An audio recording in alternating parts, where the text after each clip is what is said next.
and welcome to episode 29 of the Little Home podcast. I'm your host Bex. I'm coming to you from about 2 hours outside of Melbourne in Australia, and it's lovely to chat with you guys. Welcome to anyone who's new. I know that I've got some new subscribers recently, which is really exciting, so thank you. And welcome back to anyone who has been watching for a little while. This is episode 29, so we're close to 30 episodes now, which is cool. I'm just drinking some really nice herbal tea. It's actually a lovely little herbal tea that Melody from the Mandarins podcast sent me from Latvia, so it's super special and I love it. It's keeping my hands warm as well because it's a bit chilly today. So you can find me on Instagram as Bex_in_real_life and also thelittlehome.oz.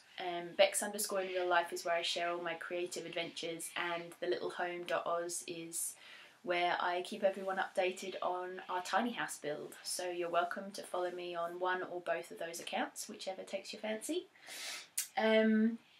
Today I've got a finished object to share with you, the elephant in the room, and I've also got quite a few works in progress and some acquisitions and some natural dye experiments and some other good stuff. So should we get started? Maybe I'll start with the giveaway. Why not? So I've never done a giveaway on my podcast before, and one of the reasons for that is because I live in Australia and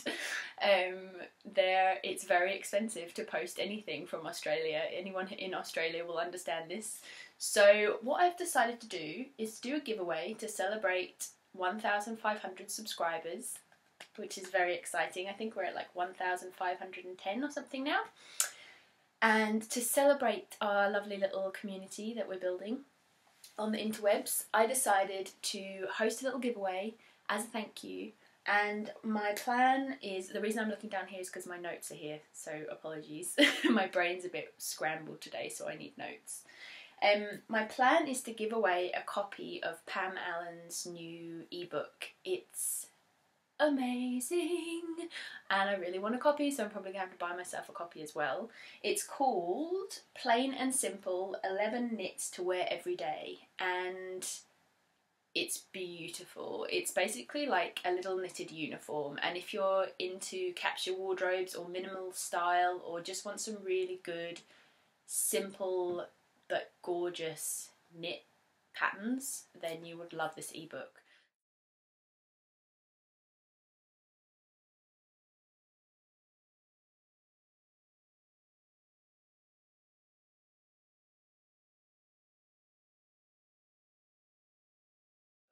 So I'm going to be giving away one copy to one lucky person, and all you need to do is just comment below and say, just tell me which of the patterns in the ebook you would like to knit first. Let's go with that. So if you just comment below and let me know your favourite pattern in the ebook and just maybe your name and where you're from, that would be lovely. And I will announce the winner for Pam Allen's ebook on the next episode, so episode 30, which seems very fitting. The second thing, probably administration-y, that I wanted to share with you is that I've started a new challenge, and this came about from all of the amazing Fashion Revolution posts on Instagram and the 5-year anniversary of the Rana Plaza disaster in Bangladesh. And for anyone who doesn't know about that, it's basically where one of the biggest garment factories in Bangladesh, the roof collapsed down and killed, I think it was 1,134 or 35 people, garment workers within the factory were killed, and many, many more injured. So in some small way, I wanted to honour those lives and all the people who still continue to work in the horrible fashion industry that we have going on at the moment. So I created myself a challenge, and there's a few people who are also getting involved. It's very simple, very relaxed, just a bit of an Instagram challenge. But the plan is to not purchase anything from unethical sources in regards to clothing, accessories, however far you want to go with it really, but just to be really mindful of where your purchases are coming from for the next year. So from the 24th through till the 24th of April 2019, which is the 6th year anniversary. My intentions are to buy less, buy ethical, buy secondhand. I also am intending to give $10 a month to a charity that supports garment workers in the fashion industry and their rights. So I'm going to look into a charity that I feel most comfortable giving to, and I will let you guys know. But if you would like to join me, I'm completely blanking on the tag that I made, but I think it's just... Let's check. Okay, so the tag that I've created for Instagram is Fashion Rev Challenge. So FashionRevChallenge, and I'll write it just down below here as well. So you're so welcome to follow along and get involved. It'll be hosted over on my Bex in Real Life account. And yeah, I'm just going to be posting from time to time whenever I feel kind of inspired to do so. And yeah, supporting each other to not buy fast fashion is the aim of the game. So I'd love if you could get involved. That'd be really fun. I know that there's a lot of people who have been becoming more and more aware about ethical clothing, ethical fashion, so the timing might be perfect. And I shall start with finished objects.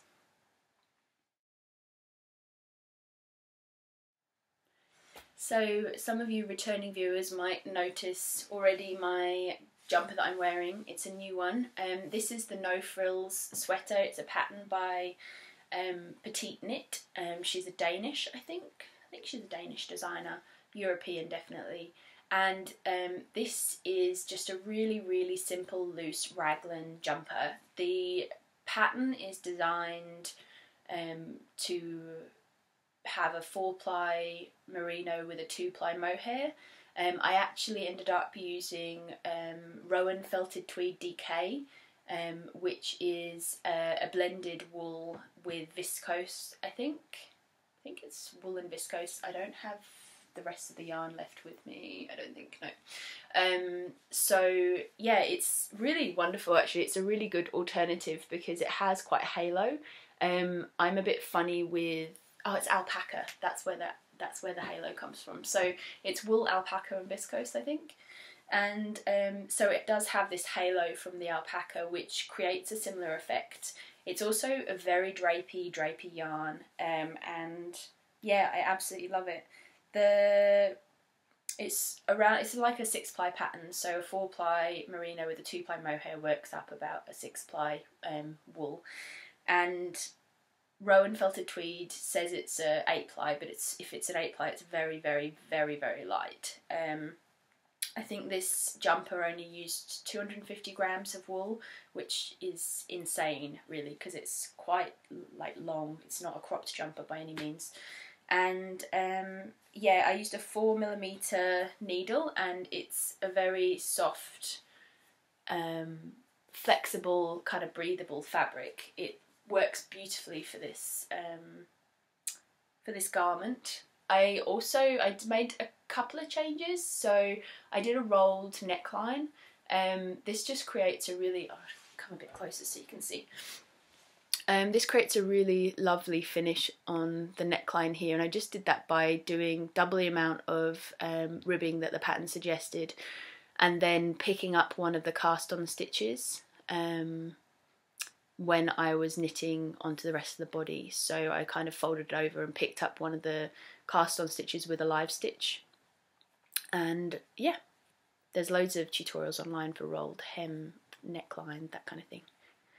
And it creates this really nice flexible neckline. So the pattern itself has, I think, relatively high neckline, but this sits really nicely just on my collarbone, and I wouldn't really want it any higher than that. So I'm very happy with the fit.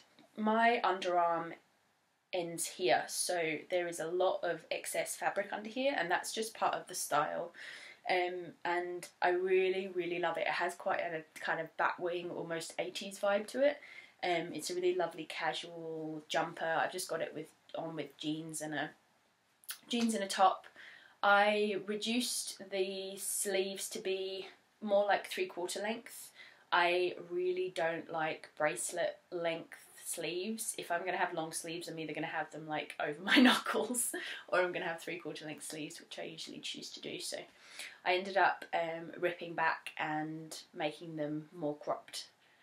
And yeah, I love it. I absolutely love it. If you've watched previous podcast episodes, you'll know that I have ripped out and reknit this yarn so many times. It just trying to decide what garment I was going to make, and I was quite nervous that it was going to be a bit too scratchy for me. But I mean, I've got just a tank top underneath, and it blocked out beautifully. Like, I put a little bit of hair conditioner in the blocking water when I was blocking this garment, and that helped soften it up a lot as well. It's a good tip if it helps a little bit with softening up the fibres. But yeah, no, it's perfect. It's lovely. When I first put it on, I feel a little bit of a prickle, and then my body gets used to it very quickly. So I'm super happy with this. I've been wearing it a lot. It's already like, I can tell what the front and the back is because I've got elbow patches in it, so you can tell that I've been wearing it a lot since I finished it last week or the week before. So I think that's the only finished object I've got for you this week. I wanted to share with you that I am wearing some lovely hand knit socks. These are my new growth socks pattern that I designed. You can find them on my Ravelry designer page, which is Naturally Knit Designs. And this is a really nice, it's actually I'll take them off so you can see. I've actually got a sock pocket here, so I'll show you. Woo! Yarn explosion. So these are the socks. It's a toe-up sock design. They're a bit baggy, sorry, because I've been wearing them. But yeah, this is the new growth socks. It's got this really lovely, really simple to memorise lace repeat. And then it's got a gusset and heel turn. And a slip stitch heel. And I knitted these out of Mrs. Click Clack. She's a Melbourne indie dyer, and it's a superwash merino, I think. I can't remember exactly which base it was. But I love them, and they fit so well.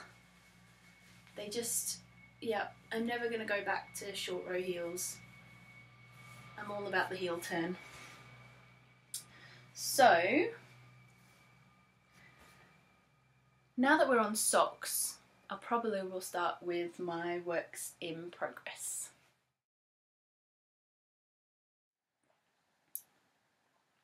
I'll start with something that you haven't seen yet, and it's super exciting. This is a design that I'm working on, and I'm never too fussed about not sharing designs with you. I kind of like just to show you guys what I'm working on. So this is a new design that I'm working on. This is the first sock. I haven't started on the second sock yet. And it's this really lovely lacy rib sock design. And this one is a cuff down sock. My first design, which is cuff down instead of toe up. I'll show you. So these are going to be called the Feathers and Bones socks, and it has this really lovely feathery lace repeat on the front here, and then ribbing all the way around the sides. And I just love how this design works and fits with the ribbing. It's just beautiful. I'm a real fan of ribbed socks. I knit, it's called the Simple Skype Socks. It's a free ribbed sock pattern relatively recently, and they fit beautifully. So yeah, I really wanted to incorporate the functionality of a ribbed sock with something quite lacy and kind of feminine. And these socks for me are that real kind of juxtaposition of like airy-fairy feminine and utilitarian masculine, that kind of vibe, and that's what I'm all about. So I just love this sock design. It's absolutely beautiful. I'm so happy with how it's come out, and this is a really exciting design collaboration. So this wool is made by Hey Mama Yarn, and I've got their little design here. So I've got the second ball here, and this is what's left from the first 50 grams. And this is the company that makes this beautiful sock wool. It's called Hey Mama Wolf. I think they're German. Yep, so it's produced in Germany. The fibre origin is South America. And it's a mixture of 80% wool and 20% rami.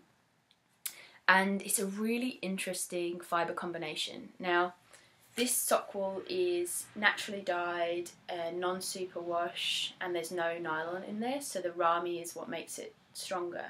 And from what I know through Meg of the Mrs. M Curiosity Cabinet, rami I think is a plant-based fibre, so similar to bamboo. And I'm really interested to see how these wear. I chose the ribbing because just from knitting with the yarn, there's just no elasticity at all, like nothing. It's like almost knitting with kind of like a mixture of a linen and wool blend, something like that. And yeah, so I'm really excited to see how these wear and see how they respond to being shoved on and off feet all the time. But the wool colour is just beautiful. And the reason that this is such an exciting design collaboration is that Meg from Mrs. M's Curiosity Cabinet actually got in touch with me maybe a month and a half ago, asking me if I would be comfortable with her sending me some natural sock wool, and for me to design something with that wool. And it's such a wonderful, sweet, lovely idea of hers, basically just to get more designers knitting more natural, non-superwash, non-nylon based socks, and to expand her sock experiment. And yeah, I'm so happy to be involved. I'm so happy to receive beautiful yarn that she picked out, especially for me, from Edinburgh Yarn Festival. So thank you, Meg. It was perfect. This colour is perfectly Bex. And I can't wait to share this design with you. And yeah, I've switched over to natural socks for a while now. So I've got maybe 2 or 3 pairs now which are non-superwash, non-nylon based. So I'm very, very happy to be involved and inspire other people to experiment with this. So what more can I say about this? One of the things that I found really almost most important, I think fibre content's also very important when you're choosing a hardy non-nylon based sock yarn.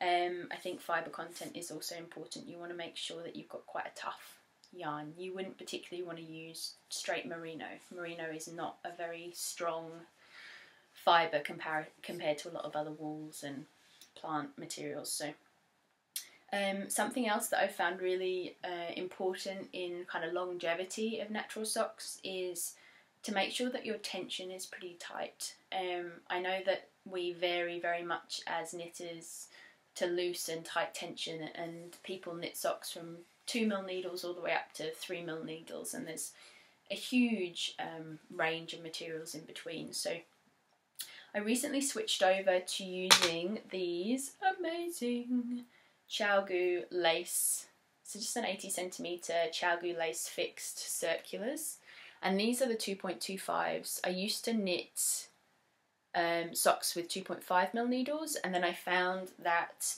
the material that I got from a 2.25mm needle was so much more tight and robust and strong, and yeah, I just love the fit better with a 2.25mm needle. So this sock yarn is pretty much a 5-ply. It's, I think, what does it say?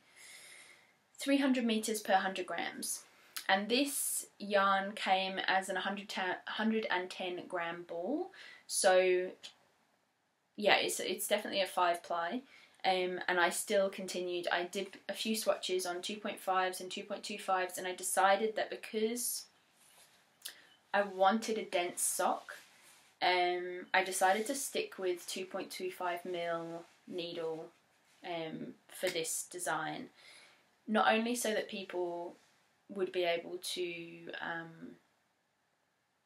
switch to a 4-ply yarn if they wanted to for this design. It's a 56 stitch sock, so it's worth taking that into consideration.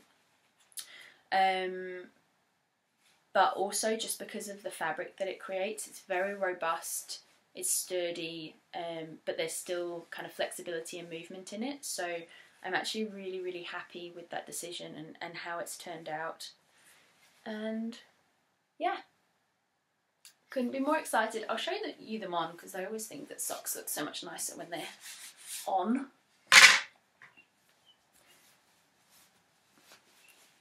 Excuse my unwoven in ends. So these are the socks on. You can see that they're a really beautiful fit. They're relatively kind of tight, but not uncomfortably so. And I found that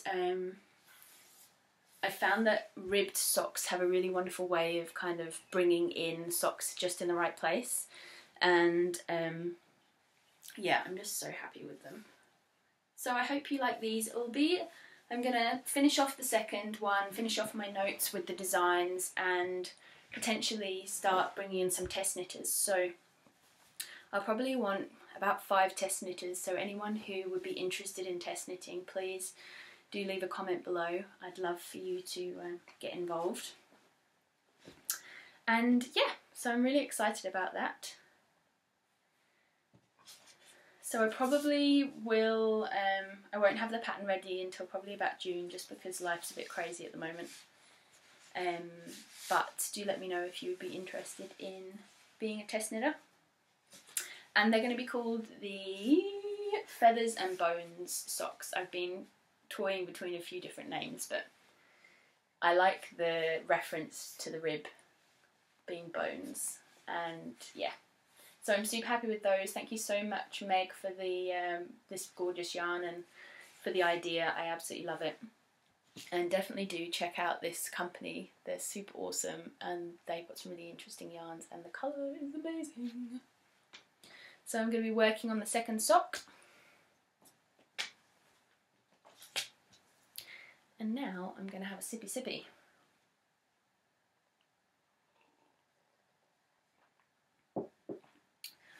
What shall I show you next? I'll start at the top. I've got a basket full of goodies here. So I'll talk you through, I'm working on a really beautiful shawl pattern at the moment. It's called the Batula Shawl. It's a pattern by Melody Hoffman of the Mandarins podcast. And it's in my gorgeous little hedgehog bag. And yeah. So this is how far I've got. I didn't do much progress on it for a few weeks. I was waiting for the pattern to be updated. But it's now out, and I've been working on it, and it's getting bigger. So this is the Batula Shawl. It's a really lovely, simple design. It starts off just as a really simple triangular shawl, and then there's a couple of short row sections in there as well that I'll get to in a little bit. But the yarn that I'm using is the yarn that was recommended, the pattern was designed for. It's Baroa by Rosa Pomar.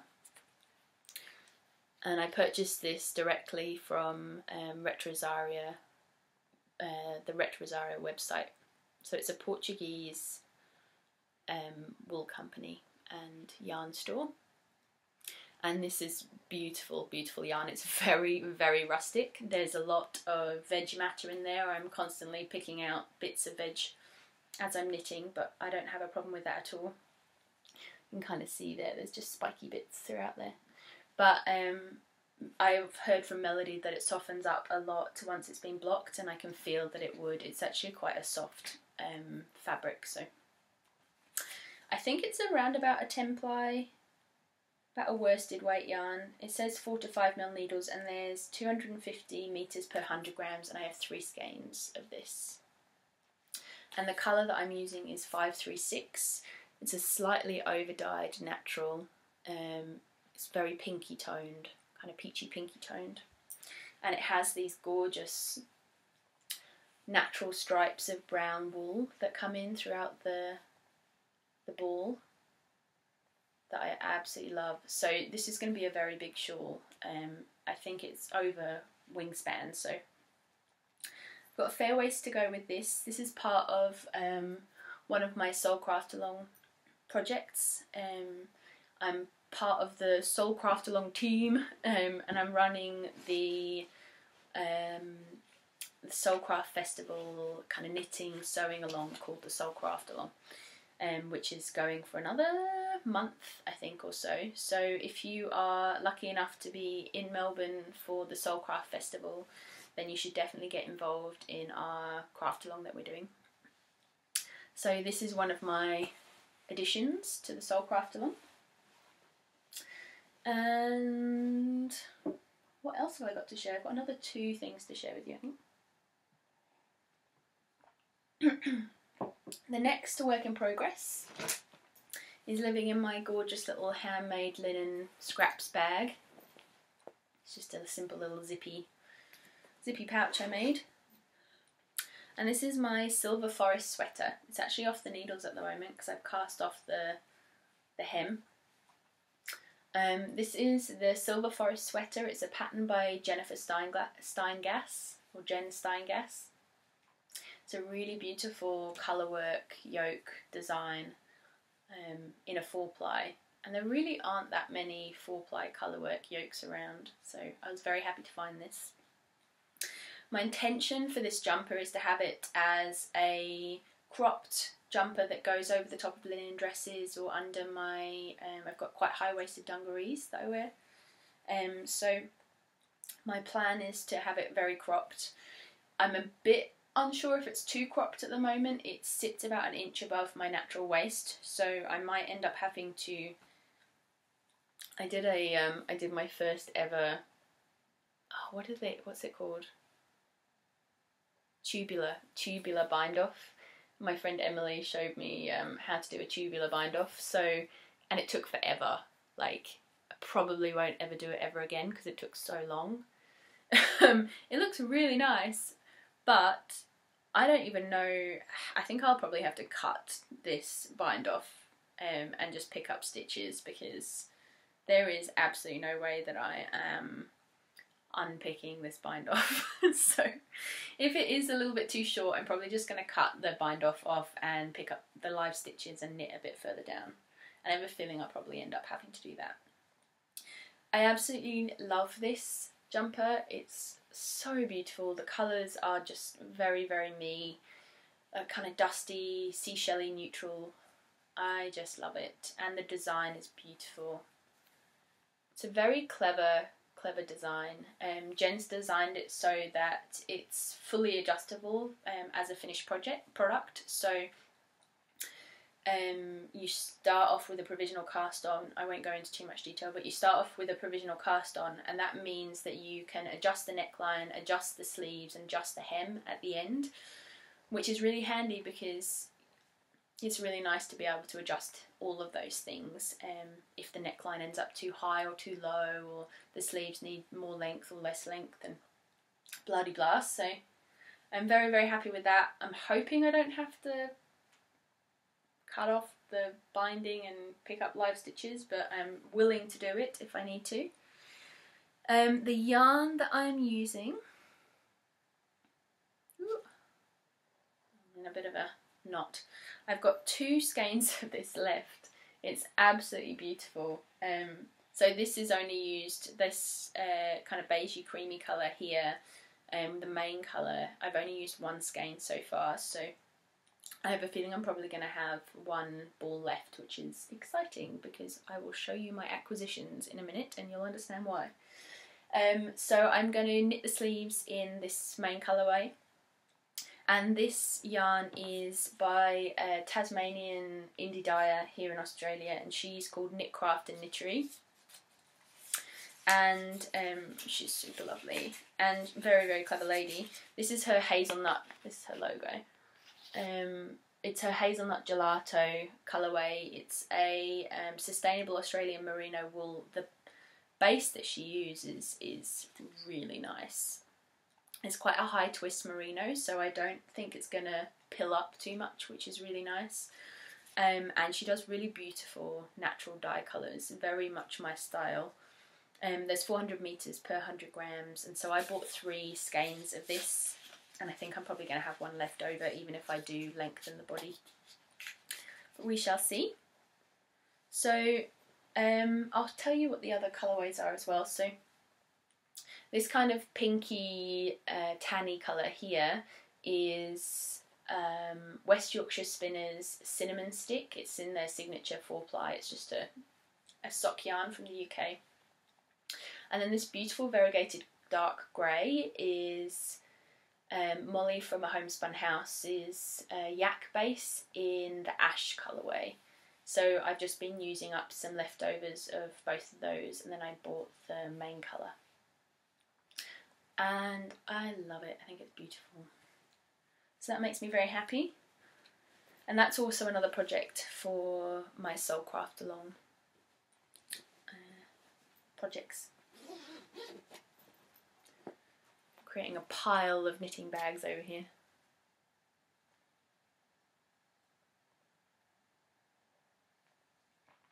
Alright, so my final work in progress at the moment is living in my crazy cactus bag, which I love. My friend Judith made this for me. It's really beautiful. It's a nice thick bag and it's lined with this gorgeous teal fabric. So I have been desperately in need of a long cardigan for my wardrobe. I wear a lot of dresses and I never know what warmth to wear with dresses. So I saw, what did I see? Oh, I saw a picture of Melody while she was on holiday in Greece, I think. I'm one of her patrons, so I get lots of videos from her, and she had this just really simple long cardigan on, and she also wears a lot of dresses and skirts as well, so, and I was just like, I need one of those in my wardrobe. So I'm designing myself one of those because I could not find one on Ravelry. Any of you knitwear designers out there, long simple cardigans, please, thank you. So I am using, it's a modified pattern. The pattern base that I'm using is Sea Coast, which is a pattern I've knit a few times by Joji Locatelli. It's in one of the Wool People Brooklyn Tweed ebooks. And it's a 10-ply pattern, worsted weight pattern. And it's a circular yoke. My design looks completely different to the patterns, but I'm just using it really for the numbers. And my intention with this is to knit basically a giant jumper dress and then do my first ever steek. So I'm going to be cutting down the middle and picking up for a button band. And I'm a little bit nervous about that because I haven't cut my knitting intentionally before. When I've wanted it to remain a garment. So I'm a little bit nervous about that, but I promised myself I'd learn how to steek this year, so I'm doing it. And this is how far I've got so far. So I've got this circular yoked sweater. It's very rumply and bumpily at the moment because I'm using a mixture of some yarn which was nice and flat and hadn't been used before, and some yarn which looks like this. So that's why it's a bit of a funny kind of material. But I'm really happy with how it's fitting so far. I kind of want it to be quite a loose, open cardigan and with a fair bit of positive ease. So it's looking really good so far. And the yarn that I'm using is a mixture of 2 yarns. I'm using White Gum Wool's Ethical Merino 4-ply in their Gum Grey colourway. This is a beautiful Tasmanian ethical merino company. and I'm also using some blacker yarn Tamar Luster 4-ply in their Otterly colourway, which is one of their natural shades, which I ripped out from another project. So if you watched my previous podcast, you would have seen that I shared that I'd ripped out a whole jumper, and that was this. So I've been re-knitting it into this cardigan, and whereas the Tamar Luster for me was far too scratchy to be worn on its own, the fabric that it creates with this really soft merino next to it, knitted alongside it, is just beautiful. So I love this. It's got some really lovely shades to it, so it's gorgeous. And yeah, I desperately want it in my wardrobe, which is why I'm knitting it super fast. Also, it's an 8 to 10 ply, and I'm knitting it on 5mm hires, into my interchangeable hires. So it's knitting up pretty fast. So I'm gonna knit it until I'm working on the sleeves, and then I'm gonna see how much of the Tamar Luster I've got left. Because I can't get any more of this. I think they've only got the Tamar Luster left in an 8-ply, and I don't think anything left in the Otterly colourway, so we will see how far I get with that. I think that I will have enough to get a full kind of mid-thigh length cardigan, hopefully. So I'm just working on the sleeves to make sure that they're at a comfortable 3/4 length, and then I will just keep on working on the body until I'm happy with the length.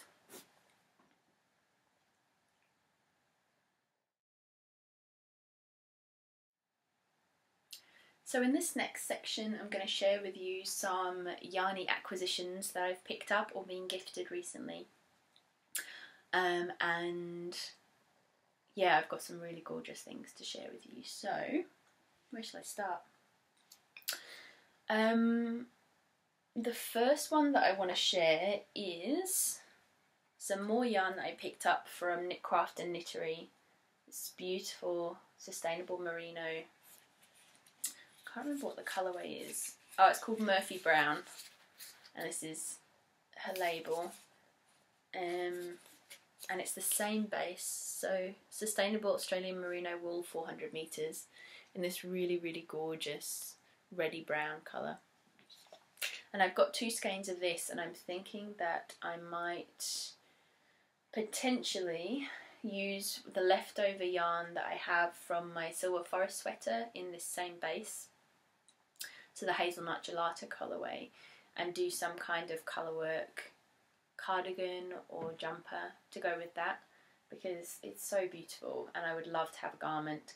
The alternative is a shawl, but I feel almost like this is wasted on a shawl. I don't know why. I'm definitely more of a garment knitter than an accessories knitter. So it's sitting in my stash for the moment, looking pretty, and I will decide what to do with it when the time is right. The next thing that I wanted to share with you, sorry it's very crinkly, is I've been holding on to this beautiful wool. It's by a farm here in Australia called Tandy, and it's a Polworth yarn, and I've got quite a lot of it, and you'll see here how much of it I've got. So it would be plenty for a cardigan, I think. I want to do quite an oversized cardigan with this. So this is a 4-ply Polworth, Australian Polworth yarn. It's a farm yarn, but it's very soft. It's got a lovely little halo to it. I absolutely love it. So I'm looking forward to making something amazing with this yarn. And if anyone has any ideas for cardigans that they think I might like, please do let me know. I love hearing all of your suggestions for me. I have got a couple that, maybe it's Stonecutter, or maybe I'm getting completely wrong. There's a cardigan that came out quite recently that I would love to make with that, so I'll share that with you in a future podcast episode. And my final yarny acquisition was a belated birthday gift from a lovely family member, and I received this whole bag. In here there are 10 50-gram skeins of Gotland, Australian Gotland, and I looked at where they posted it and where they bought it, and it's from very close to where I am right now in the Strathbogie Ranges. So this is beautiful farmhouse Gotland Gotland wool. It's quite a loosely plied wool. It's incredibly soft. I always thought that Gotland was more of a kind of hardy, tough yarn, but it's absolutely beautifully soft. So this is going to become a gorgeous winter sweater of some kind. I haven't decided what yet. I've been potentially at this. It says it's an 8-ply. I'm thinking it's probably an 8-ply or a worsted weight. There's 100 meters per. Is it 50 grams? I think. So I've got about 1,000 meters in there. Yeah, it's beautiful. Love it. So, and this is the information. This is where it was purchased from.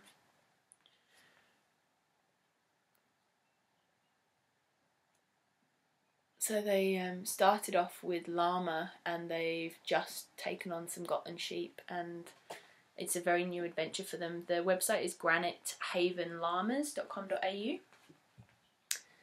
See the information there.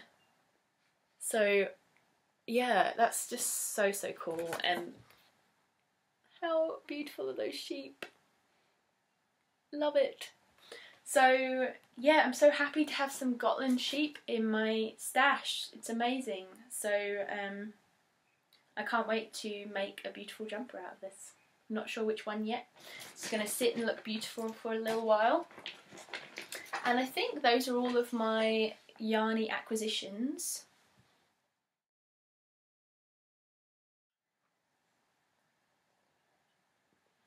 So finally, I wanted to share with you guys some of my natural dye experiments that I've been doing.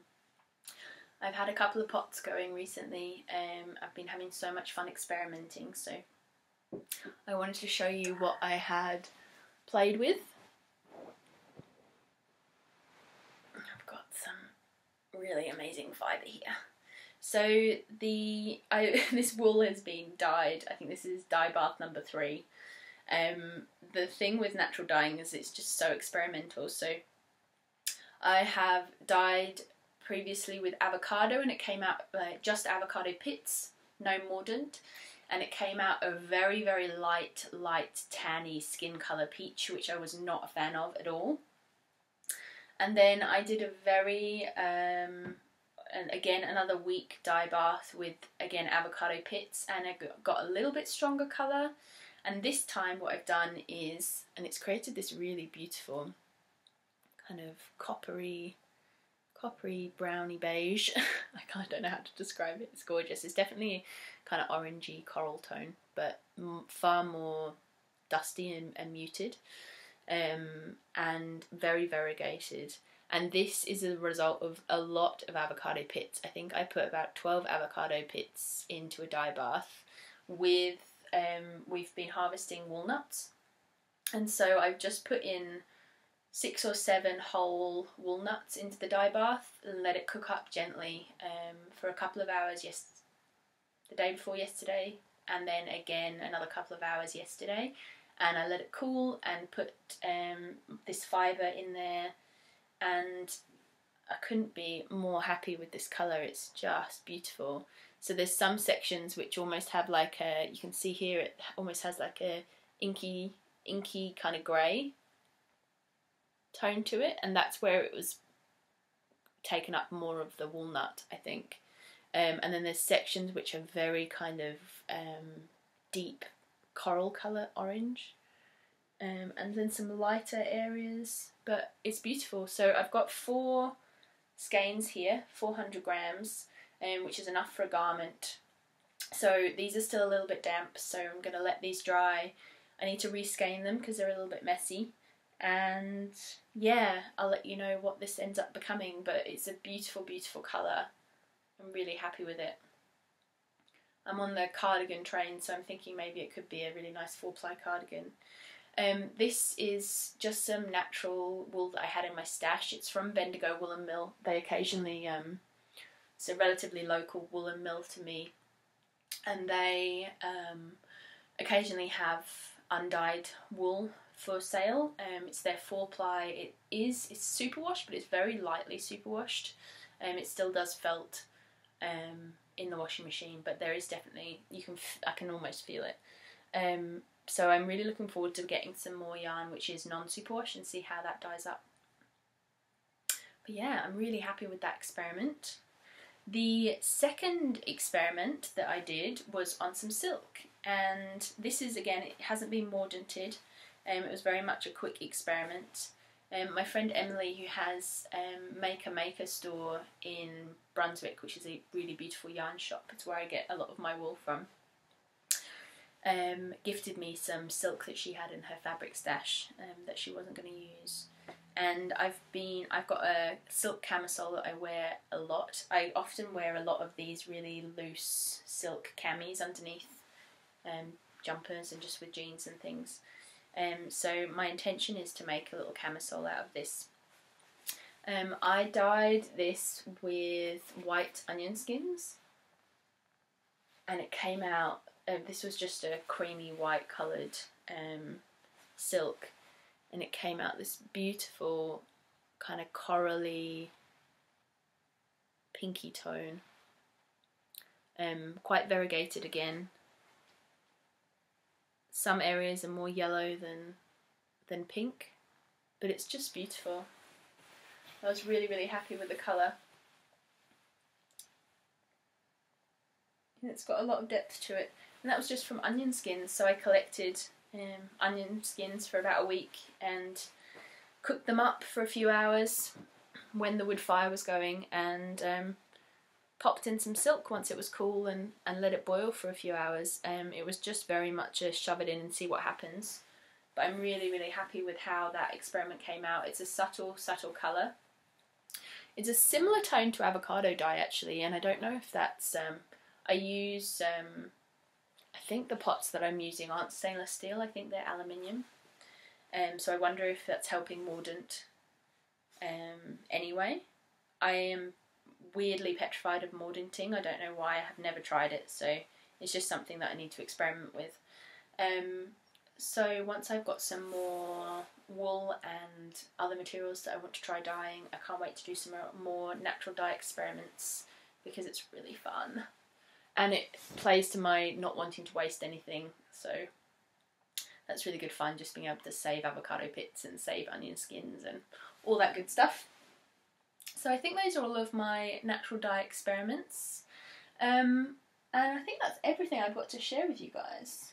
So don't forget to let me know if you want to get involved in our ethical shopping, buy less challenge. You can, just let me know over on Instagram and get involved and use that hashtag. It'd be lovely to see what you guys are up to. And also, if you want to have a chance to win the Pam Allen ebook, then do put a comment below this episode just letting me know which one of the patterns you would like to knit first, and I will pick that winner in the next episode, in episode 30. So thank you so much for hanging out with me. I hope that you've got some lovely crafty plans and that you're enjoying the autumn or the spring wherever you are in the world. And happy making, happy knitting, be easy on yourself, and I will see you in